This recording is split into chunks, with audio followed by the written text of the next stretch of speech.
Subscribe करें हमारा YouTube channel VK math classes and press the bell icon, जिससे आपको आने वाली हर वीडियो का नोटिफिकेशन मिले सबसे पहले। हेलो फ्रेंड्स, स्वागत है आपका मेरे YouTube channel VK math class में। इस वीडियो में आपको बताऊंगा कक्षा 10 के सन 2023 की परीक्षा में जो गणित का पेपर हुआ है वो किस टाइप का पेपर आया था और कौन से क्वेश्चन का कौन सा आंसर था। इससे अगली वीडियो में आपको कक्षा 10 के गणित पेपर के कंप्लीट सॉल्यूशन के बारे में करा दूंगा। अगर आप कक्षा 12 के सन 2023 की परीक्षा में होने वाले पेपरों की अगर वीडियो देखना चाहते हैं तो उनका लिंक आपको डिस्क्रिप्शन बॉक्स में मिल जाएगा, या आप उन वीडियो को मेरे चैनल की प्लेलिस्ट में जाकर भी देख सकते हैं। यहाँ पर आप देख सकते हैं, यहाँ लिखा हुआ है 2023 गणित का ये पेपर है यूपी बोर्ड से। ये लिखा हुआ है 822 DY। ये क्या है? संकेतांक है। उसका जो पूर्णांक होता है वो 70 नंबर का ये पेपर होता है। यहाँ पर आप देख सकते हैं, यहाँ लिखा हुआ है समय 3 घंटे 15 मिनट का है। यहाँ पर आपको कुछ निर्देश दिए हुए हैं, ये आप पढ़ सकते हैं। या अब आगे इस बार जो पेपर हुआ है वो नई शिक्षा नीति के तहत हुआ है। तो इस बार जो है गणित की परीक्षा में, यानी कि हाई स्कूल यूपी बोर्ड की जो परीक्षा है उसमें 20 नंबर के विकल्प आए थे और 50 नंबर की आपकी थ्योरी थी। तो विकल्प करने के लिए इस बार अलग से OMR शीट दी हुई थी। तो OMR शीट आपको किस तरह से भरनी है वो मैं आपको इससे अगली वीडियो में करा दूंगा, क्योंकि इससे अगली वीडियो में आपको इस पेपर का कंप्लीट सॉल्यूशन करा दूंगा। यहाँ पर आप देख सकते हैं, यहाँ लिखा हुआ खंड ए। तो खंड ए में आपको दिया हुआ है बहुविकल्पीय प्रश्न। पहला क्वेश्चन था, ये आपको 2 बिंदु दिए हुए हैं, इनके जो बीच की दूरी है वो 10 मात्रक है। तो हमें y का मान निकालना था। तो y का जो मान निकल कर आएगा वो आपका आएगा -9। तो इसका जो सही आंसर हो जाएगा वो आ जाएगा आपका ऑप्शन नंबर बी -9,3। अभी क्वेश्चन का आंसर किस टाइप से आया है मैं आपको इससे अगली वीडियो में करा दूंगा। अगला क्वेश्चन था आपका संख्या 129/125 के दशमलव प्रसार में अंकों की संख्या कितनी होगी। तो इसमें जो अंकों की संख्या होगी आपकी, अगर आप 125 से भाग करेंगे 129 को, तो दशमलव के जो अंक आएंगे, दशमलव के बाद के जो अंक आएंगे वो आपके 3 अंक प्राप्त होंगे। तो इसका ऑप्शन नंबर सी बिल्कुल सही हो जाएगा।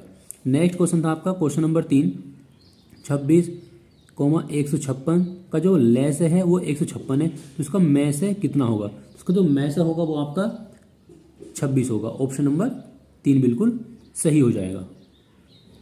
नेक्स्ट क्वेश्चन आपका, वह बड़ी से बड़ी संख्या ज्ञात कीजिए जिसे 245 और 1037 को विभाजित करने पर प्रत्येक दशा में 7 5 शेषफल प्राप्त होता है। तो वह संख्या क्या होगी? तो सबसे पहले हम क्या करेंगे, इस संख्या में इसमें से 5 माइनस करेंगे और यहाँ से 5 माइनस करेंगे। फिर हम क्या करेंगे, उसका भाग विधि से में से निकाल देंगे। तो उसका जो में से निकल कर आएगा वो आएगा आपका 24। तो उसका ऑप्शन नंबर सी आपका बिल्कुल सही हो जाएगा। क्वेश्चन नंबर 5 था आपका, यदि एक समीकरण दी हुई है आपको, इसका जो एक मूल है वो आपका 2 है, तो हमें a का मान निकालना है। तो हम क्या करेंगे, इसमें जहाँ जहाँ x है उस x की जगह हम इस 2 को लगा देंगे और वहाँ से हम a का मान निकाल लेंगे। तो यहाँ से हमें जो a का मान प्राप्त होगा वो आएगा आपका -7। तो ऑप्शन नंबर डी आपका बिल्कुल सही हो जाएगा। अगला क्वेश्चन था आपका, 2 संख्याओं का योगफल और उनका जो अंतर है वो क्रमशः 8 और 2 है, तो वह संख्याएं क्या होंगी। यानी कि 2 संख्या ऐसी, अगर हम उन्हें जोड़ें तो हमें 8 मिले और घटाएं तो हमें 2 मिले। तो 5 और 3 अगर जोड़ेंगे तो हो जाएगा 8 और घटाएंगे तो बचेगा आपका 2। तो इसका ऑप्शन नंबर बी बिल्कुल सही हो जाएगा। आगे आपको समीकरण दी हुई है क्वेश्चन नंबर 7 में, एक समीकरण है, हमें बताना है इसके मूल क्या है। तो हम क्या करेंगे, अगर हमें मूल की प्रकृति ज्ञात करनी है तो सबसे पहले हम क्या करते हैं, इसकी तुलना करते हैं और ABC के मान निकालने के बाद इसका हम विविक्तर निकालते हैं। अगर विविक्तर आपको पॉजिटिव आता है तो आपके मूल जो होते हैं वास्तविक होते हैं। अगर आपका डी का मान 0 निकल कर आएगा तो आपके मूल बराबर होंगे। तो इसका जो सही आंसर हो जाएगा आपका ऑप्शन नंबर सी बिल्कुल सही हो जाएगा, वास्तविक और बराबर, क्योंकि यहाँ पर हमें डी का जो मान होगा वो 0 प्राप्त होगा। अगला क्वेश्चन था आपका क्वेश्चन नंबर 8, 2 बिंदुओं 2,3 और 4,1 के जो बीच की दूरी है वो कितनी होगी। तो इसका जो सही आंसर हो जाएगा आपका वो हो जाएगा आपका 2√2। ऑप्शन नंबर सी बिल्कुल सही हो जाएगा। नेक्स्ट क्वेश्चन था क्वेश्चन नंबर 9, ये आपको एक समीकरण दी हुई है, हमें इसका विविक्तर निकालना। तो विविक्तर के लिए हम क्या करेंगे, तुलना करके ABC के मान निकालने के बाद यहाँ से हम D बराबर V² - 4AC वाला फॉर्मूला लगा लेंगे। तो यहाँ से हमें D की वैल्यू प्राप्त हो जाएगी। तो यहाँ पर हमें जो D की वैल्यू प्राप्त होगी वो हो जाएगी आपकी ऑप्शन नंबर D, यानी कि 0। नेक्स्ट क्वेश्चन आपका क्वेश्चन नंबर 10, यहाँ आपको एक त्रिभुज दिया हुआ है और हमें क्या करना है, इसमें AD का मान निकालना है। तो इसे हम क्या करेंगे, थेल्स पिरमे लगा देंगे। तो थेल्स पिरमे का अनुसार क्या होता है, AD बटे BD बराबर AE बटे EC। इन दोनों भुजाओं के अनुपात ले लेंगे और अनुपात लेने के बाद हम क्या करेंगे, सोल्व कर लेंगे। तो यहाँ पर हमें जो AD का मान प्राप्त होगा वो होगा आपका 2.4 सेमी।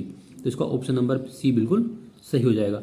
अब ये क्वेश्चन किस तरह से हमने सोल्व करे हैं, मैं इससे अगली वीडियो में आपको इसका पेपर का कंप्लीट सॉल्यूशन करा दूंगा। अगर आप इंटर के मैथ का पेपर का सॉल्यूशन देखना चाहते हैं तो उसका मैं सॉल्यूशन की वीडियो अपलोड कर चुका हूँ।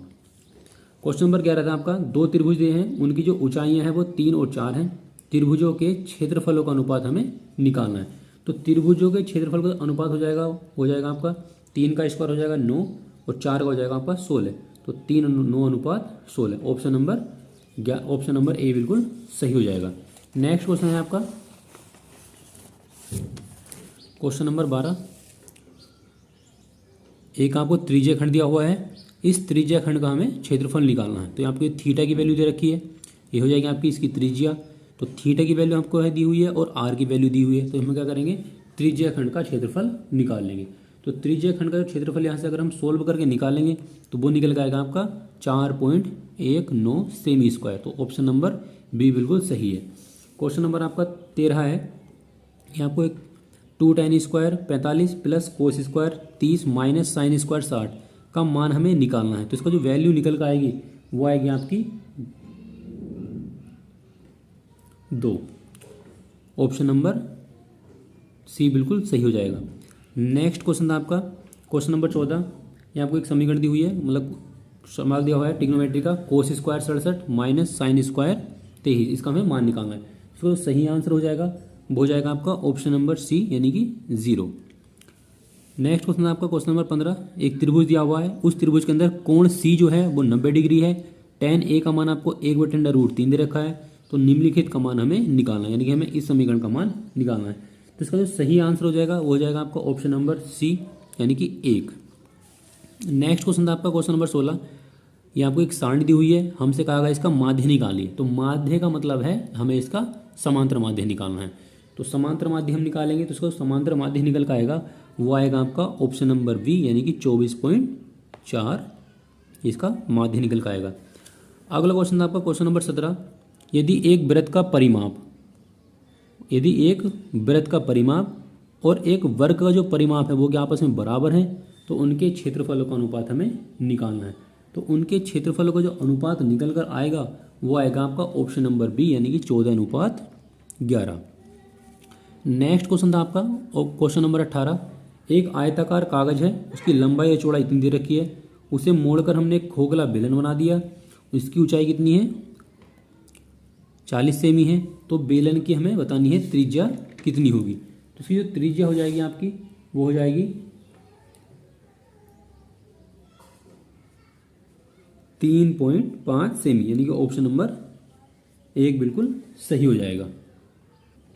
नेक्स्ट क्वेश्चन है क्वेश्चन नंबर 19। यहाँ आपको दी हुई एक सारणी और इसमें कहा गया कि माध्यक वर्ग बताना है, इसका माध्यक वर्ग क्या होगा। तो माध्य का मतलब क्या है, माध्य का, तो हमें माध्य का बतानी पड़ेगी। तो माध्य का हमें देखनी पड़ेगी। आप यहाँ देख सकते हैं यहाँ पर 5 कॉलम है, 1 2 3 4 5 रो हैं। तो 2 हम ऊपर छोड़ देंगे, 2 हम नीचे छोड़ देंगे। तो बीच में क्या बचेगा आपका 20 और 30। तो 20 और 30 आपका ऑप्शन नंबर सी में है। तो यहाँ पर लिख देंगे हम 20, 30 यानी कि 20 से 30 के बीच में इसकी माध्यक वर्ग होगा। आगे आपको क्वेश्चन दिया हुआ क्वेश्चन नंबर 20। किसी बंटन के माध्य और माध्यक यानी कि समांतर माध्य आपका ये है और माध्यक आपका यानी कि माध्यक आपकी ये है। तो हमें इस बताना है इसका बहुलक क्या होगा। तो बहुलक बराबर होता है आपका 3 गुणा माध्यक माइनस 2 गुणा माध्यक। तो इसका जो सही आंसर हो जाएगा आपका उस सूत्र को लगाकर हम सोल्व करेंगे तो आंसर आएगा इसका 29। तो ऑप्शन नंबर आपका सी बिल्कुल सही हो जाएगा। ये आपके 20 विकल्प थे जिसे आपको OMR शीट पर सोल्व करना था और OMR शीट में आपको किस तरह से भरना था वो आपको इस अगली वीडियो में बता दूंगा। आगे हम देखते हैं खंड व्यय। खंड व्यय में आपको क्या दिया हुआ है, सभी भाग हल कीजिए बिना लंबी विभाजन प्रक्रिया किए बिना। ज्ञात कीजिए एक परिमेय संख्या दी हुई है 637/7280 का हमें दशमलव प्रसार शांत होगा या अशांत होगा और अपने उत्तर का हमें कारण भी लिखना था। और ये क्वेश्चन आपका 2 नंबर का आया हुआ था। तो हम क्या करेंगे, हम नीचे वाली संख्या के फैक्टर कर लेंगे और फैक्टर करने के बाद आपको देखना है कि जो नीचे वाली संख्या यानी कि हर वाला पद है वो 2 की घात m गुणा 5 की घात n के रूप का है। अगर है तो यहाँ पर हम लिख देंगे शांत है, वरना क्या हो जाएगा, अशांत हो जाएगा। नेक्स्ट क्वेश्चन आपका साइन 3a बराबर आपको ये दिया हुआ था, हमें a का मान निकालना था। क्वेश्चन नंबर क्या था आपका, यदि एक शंकु के आधार की त्रिज्या 3.5 सेमी और ऊंचाई आपको 12 सेमी दी हुई है तो शंकु की तिर्यक ऊंचाई आपको ज्ञात करनी थी। इसका पेपर का जो कंप्लीट सॉल्यूशन है वो आपको इससे अगली वीडियो में 100% कराऊंगा। क्वेश्चन नंबर आपका घ निम्नलिखित में आपको दिया हुआ है समांतर माध्य इसका 21.5 है, तो हमें पी का मान निकालना है और ये भी क्वेश्चन आपको 2 नंबर का दिया हुआ है। इससे अगले आपको क्वेश्चन दिया हुआ है वह अनुपात ज्ञात कीजिए जिसमें बिंदु ये वाला और ये वाला बिंदु को मिलाने वाला जो रेखाखंड है वो इतने का अनुपात में डिवाइड करता है। तो हमें इसमें m1 m2 का मान निकालना है, यानी कि जो अनुपात है वो हमें निकालना है। इसका जो अनुपात निकल कर आएगा वो एनसीईआरटी का क्वेश्चन है। इसका जो अनुपात निकल कर आता है वो आता है आपका 2:7। क्वेश्चन नंबर को क्या दिया हुआ है, यदि बिंदु x, y और इस वाले बिंदु और इससे यहाँ पे समदूरस्थ हैं, अगर ये समदूरस्थ हैं तो हमें क्या करना है, x और y में एक संबंध ज्ञात करना है। तो हम क्या करेंगे, पहले इस वाले बिंदु से और इस वाले की दूरी निकाल देंगे, फिर इस वाले बिंदु से इस वाले की दूरी निकाल देंगे, फिर उन दोनों दूरियों को हम बराबर में रखकर सोल्व कर लेंगे। नेक्स्ट क्वेश्चन आपको दिया हुआ था क्वेश्चन नंबर 22।